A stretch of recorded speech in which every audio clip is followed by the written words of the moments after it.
The following podcast includes scary stories with content that could be triggering to some listeners. Listener discretion is advised.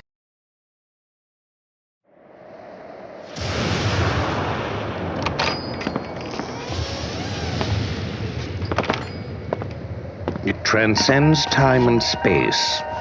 It's a sound, like a radio, but it isn't a radio. There's actually no radios involved at all whatsoever. You come for the thrills. You stay for the memories.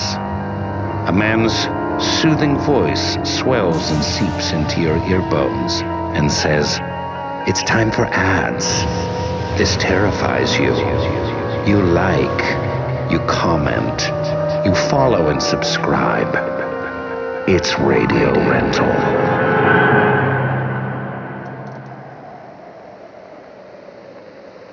So what did you think? I was told that my content was starting to sound a little lowbrow. Well, not on my watch, so I'm getting a little more poetic with it, following in the footsteps of one of my favorite horror hosts, the legendary Mr. Serling. Rod, as his good friends called him, short for Rodney, Roderick, Roger, I don't know. I don't really care. Anyway, this is about me, and this is about us.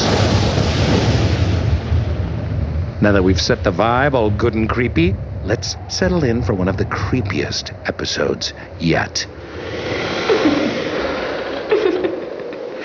Good work, Susie. That was actually quite well done. Very creepy. Now imagine having to listen to that in the middle of the night. I'm getting no sleep around here. Help! First tape.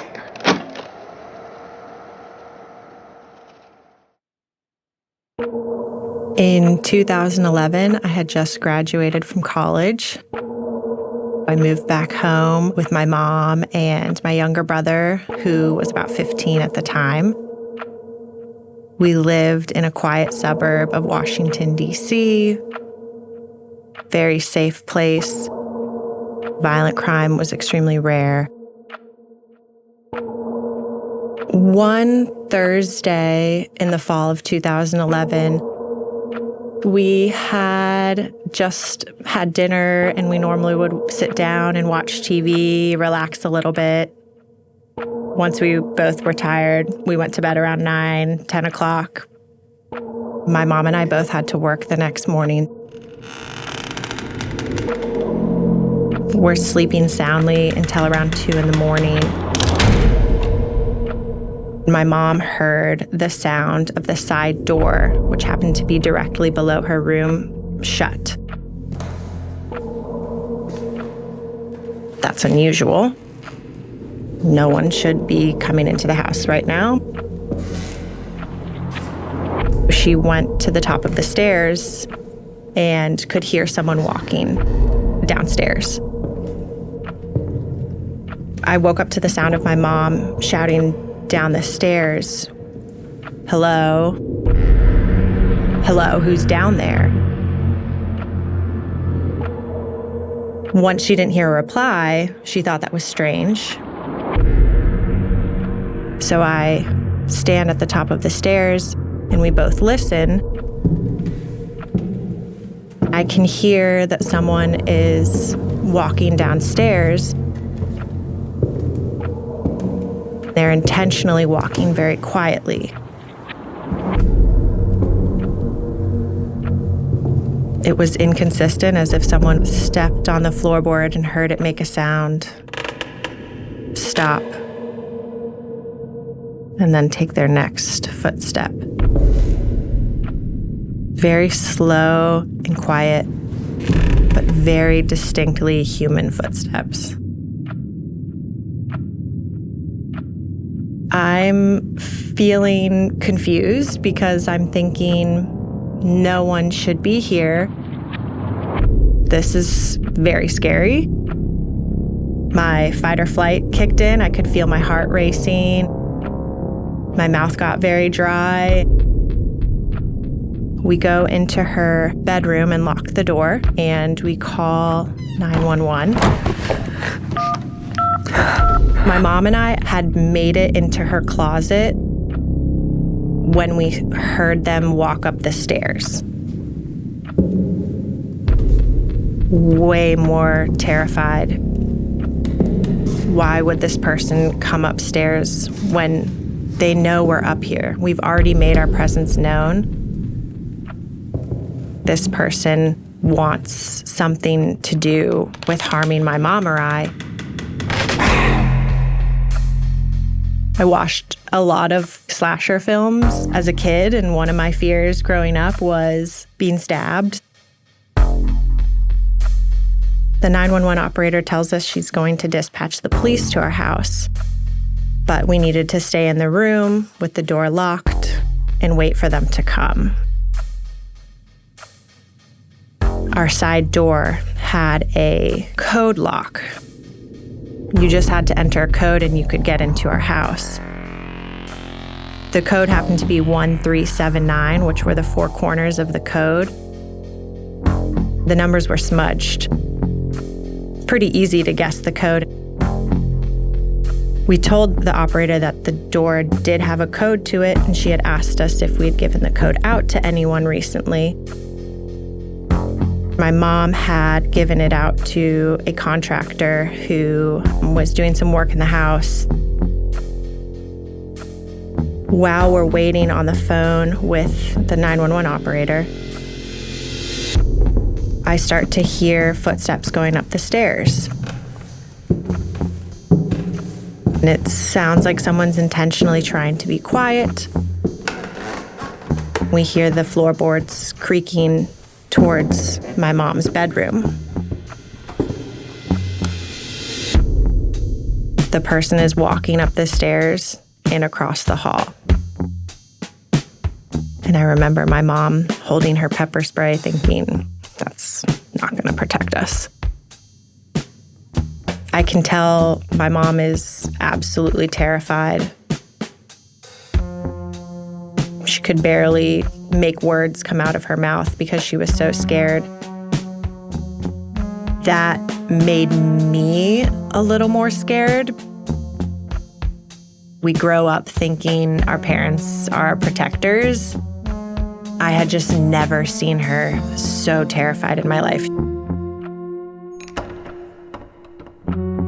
The doorknob to her bedroom turns, but it's locked. The person walks back down the hallway and down the stairs. We tell this to an operator, and she tells us that the police have gotten to the home. They've surrounded the entryways.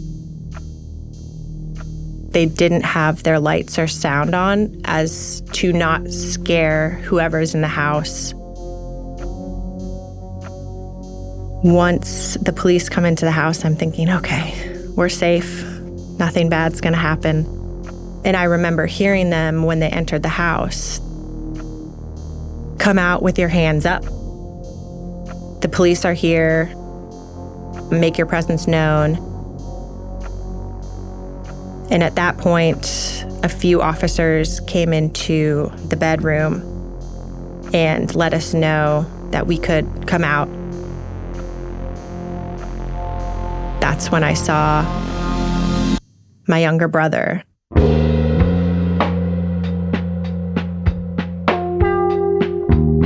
My younger brother and his buddy, they had been at a party where underage drinking was happening. They got kicked out of the house and had nowhere to stay for the night. So one of their friends who could drive was able to take him and his friend to our house to sleep for the night.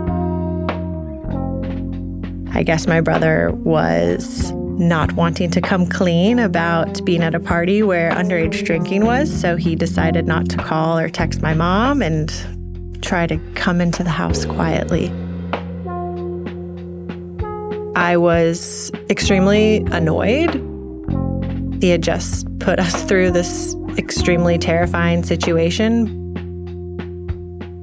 The police were, I think, pretty frustrated that they obviously went through all this work to enter our home, and it happened to be my younger brother. I remember them questioning him, like, have you consumed any alcohol tonight? And he hadn't, so he said no. My brother didn't have a lot to say. He was wildly apologetic. Definitely felt bad for scaring my mom and I. We still talk about it to this day, how that was one of the scariest things we'd been through. I never forget it. He was in his boxer shorts, and I'm just thinking, oh my gosh, are you kidding me? You just put me and Mom through the scariest 10 minutes of our lives. We literally thought we were going to die.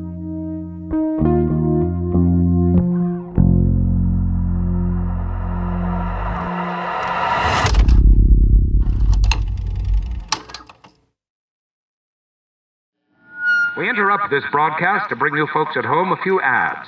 From Coppertone, Palmolive, and Chatty Cathy, all your favorite ads in one place. But don't forget... That's right. Radio Rental, your one-stop shop for horror. Stay tuned for more Radio Rental. We'll be right back after the break.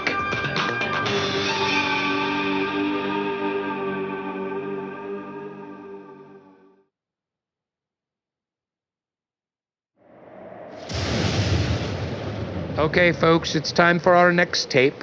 If you dare step inside of Radio Rental.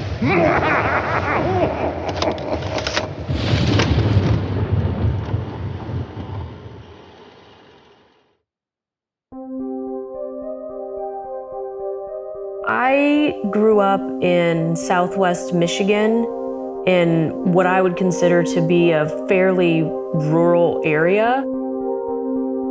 We actually lived in like a old farmhouse that sat on about 20 acres of woods.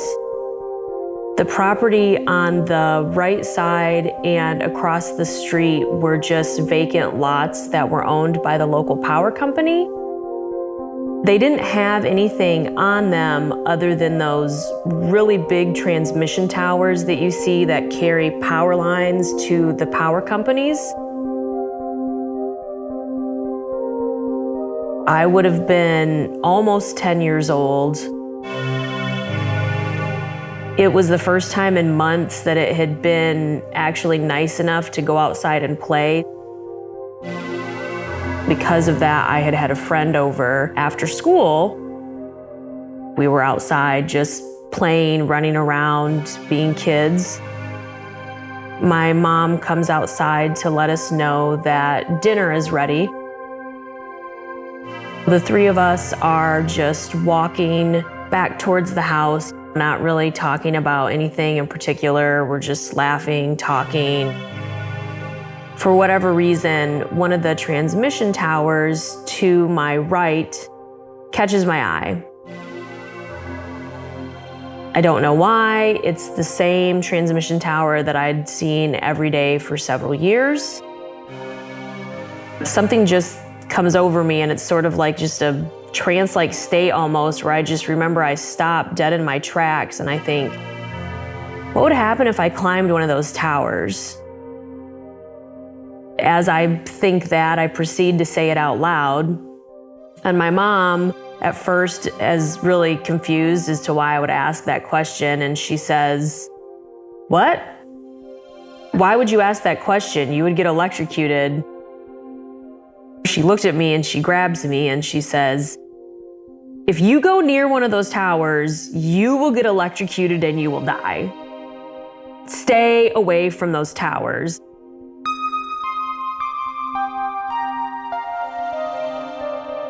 Okay, Mom, way to overreact. God, it was just a question. My friend and I go sit at the dining room table while my mom's in the kitchen getting dinner ready. While we're sitting there, all of a sudden the dining room light begins to flicker on and off. Not just flickering, but it's accompanied by that noise that you get when there's a power surge. All the lights in the house were doing that. They were all making that noise. They were all flickering on and off. It lasted long enough that we knew it wasn't normal. I know my mom even made a comment and she was like, "Oh, looks like a critter chewed on a power line." No sooner than when she said that, the lights came back on, the power surge stopped. All in all, it lasted maybe 15, 20 seconds. After that, she just came in with dinner. My friend, my mom, and I ate. We took my friend home. I went to bed, and then that was the end of the day. I wake up for school the next morning. You could tell something had happened because there were a bunch of teachers standing out front. Everything was just off. It wasn't a normal day. Like, I knew something was up as soon as I had got there. My friend, who had been over at my house from the night before, starts running up to me and she starts yelling, "Oh my God, you killed a kid. You killed a kid. Oh my God, you killed a kid." She's saying this and I have no idea what she's talking about. And I'm mortified because what a terrible thing for one child to yell at another child with no context and not even understanding what's going on. I also was really confused and I started to become kind of embarrassed. As she was saying it, she was getting louder. People were staring at us and teachers were staring at us. And I remember I was just like, "Oh my God, stop. Stop saying that, please. I don't know what you're talking about. Why are you yelling this to me?" She looked really confused and she was like, "Oh, you didn't hear?" "No, my mom took me to school. I didn't take the bus today." And I pulled her down the hallway towards the library. "Okay, just quietly tell me what you're talking about." She proceeded to tell me that the night before, there was a young boy who was in the grade above us, broke into the power plant that was at the bottom of my street, at the bottom of the hill. For whatever reason, tried to climb one of those transmission towers, and he was electrocuted and he was killed. That moment at our dining room table when the power surge was happening and the lights were flickering on and off was the moment that he was being electrocuted.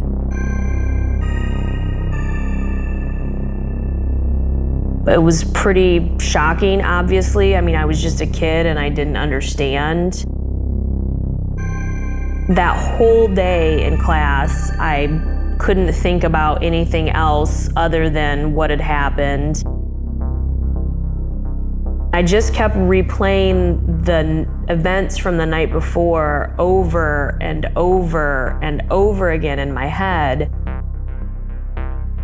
I quickly realized that from the time that I had had that weird trance-like state or that thought, from the time that I went and sat at the dining room table and saw the lights flickering, was only a time span of maybe 10 minutes, which means that that kid and I had to have had the exact same thought at almost the exact same time, less than a mile away from one another.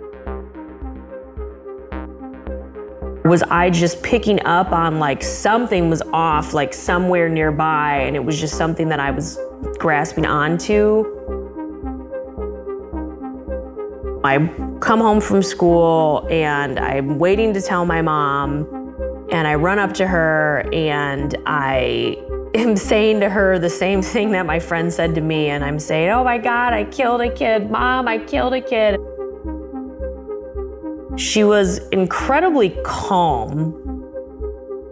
I remember the first thing she said was, "You can't kill people with your mind, so stop saying that. That is ridiculous. It makes no sense." But then she proceeds to tell me, "Ever since I was about your age, I have had things like this happen to me too." And I know that it's confusing, and I know that it's scary, and I know that you don't understand.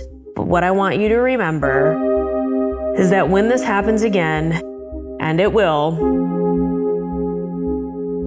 is that you can't tell other people about it. No one else is going to understand. No one is going to believe you. They're just going to think you're crazy. I will always be here. You can always talk to me.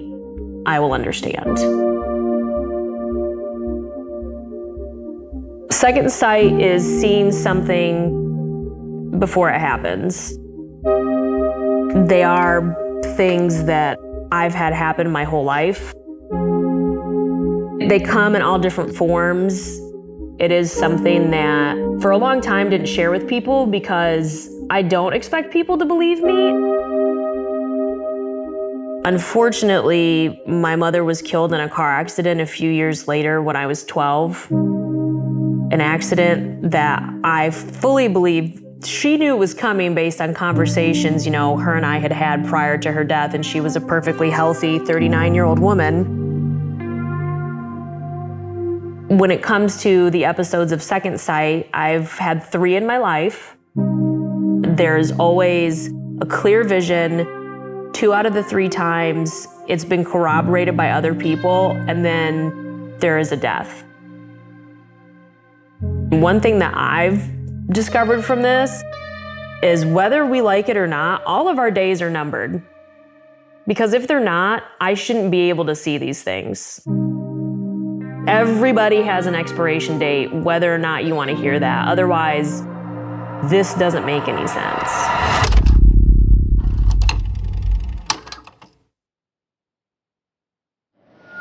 Radio Rental will be right back after this quick word from our sponsors.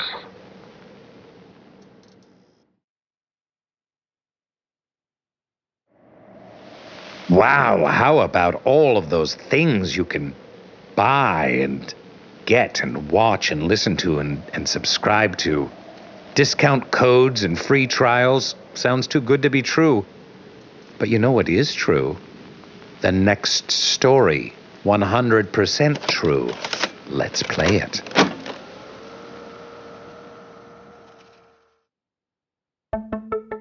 I was a freshman in college. It was the spring of 2008. I had a group of friends who, for our spring break, we were going to go hike onto the Appalachian Trail. The issue was I had to hike in a couple days late. I couldn't get the whole time off and needed the money. I was going to get off work, drive through the night, not too late, start about 9 o'clock and hit there about 3 in the morning or so.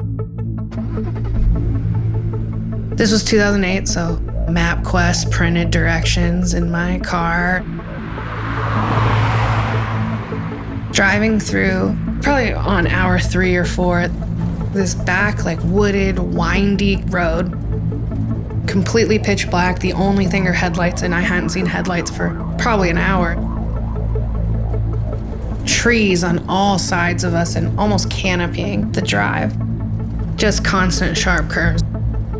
You can see the moon popping through from time to time, but super dark.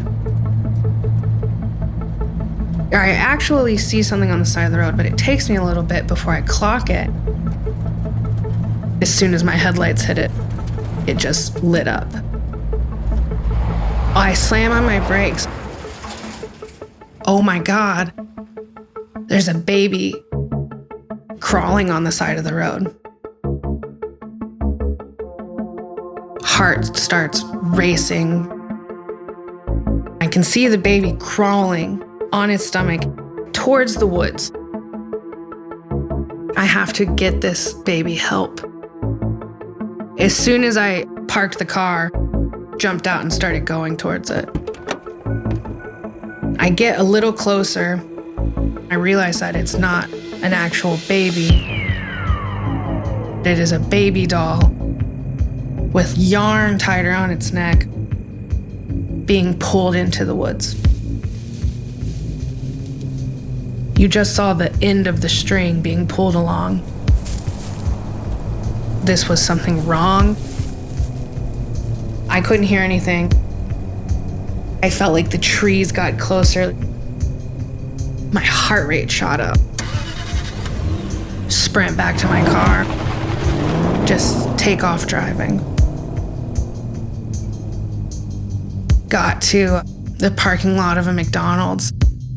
I finally had service. Immediately called my dad. As soon as he said hello, breakdown, crying. Call my friends, and the girls in the group, they were immediately call the police. I was always the class clown of the group. They knew that when this was a situation I wasn't going to make light of, that it was real. There had to have been someone who wished me ill. I never even went to meet my friends on the trailhead because I was not going to spend any more time out in the woods more than I needed to at that point. What was behind the yarn?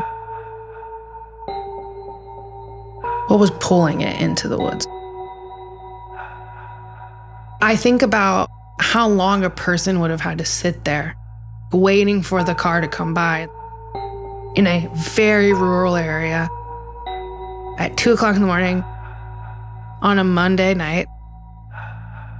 I hadn't passed a car in some time. Maybe someone saw me coming and went ahead to make this happen. It's still hard to think about the what ifs, the ... dots that accompany this story. To make sense of it, I try to make it into a bigger operation than it actually was. I cannot wrap my head around the fact this happened to me at this time, in this place. How just crazy and absurd it was that this happened to me. There could have been 100 ways to get to where I was going. I went this one way. It could have been really bad.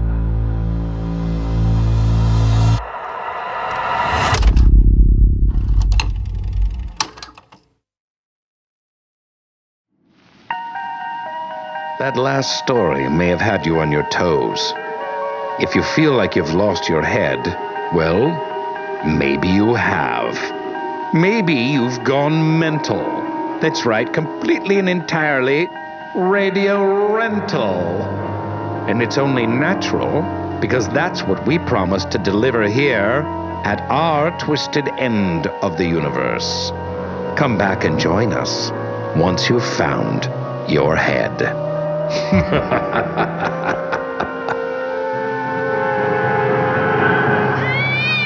Susie, stop squeezing Malachi that hard. You're hurting him. Have you never held a cat before? It's not a pincushion. It's not a football.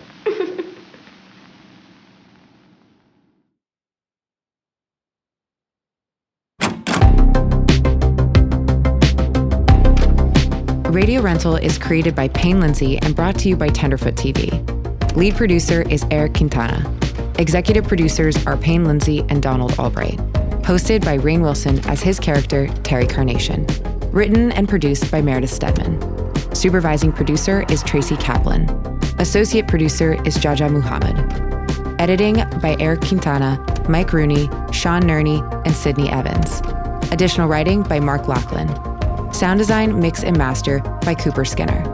Additional sound design and mixing by Devin Johnson. Original score by Makeup and Vanity Set. Video editing by Dylan Harrington. Cover artwork by Trevor Eiler and Rob Sheridan. Special thanks to Oren Rosenbaum and the team at UTA, the Nord Group, Station 16, Beck Media and Marketing, and the team at Cadence 13. If you have a radio rental story that you'd like to share, please email us at yourscarystory@gmail.com or contact us via the form on our website, radiorentalusa.com. Follow us on Instagram and Twitter at Radio Rental. You can also follow the illustrious Terry Carnation on social media. Just search at Terry Carnation. On behalf of the Radio Rental Store, we'd love it if you'd subscribe, rate, and review. Thanks for listening.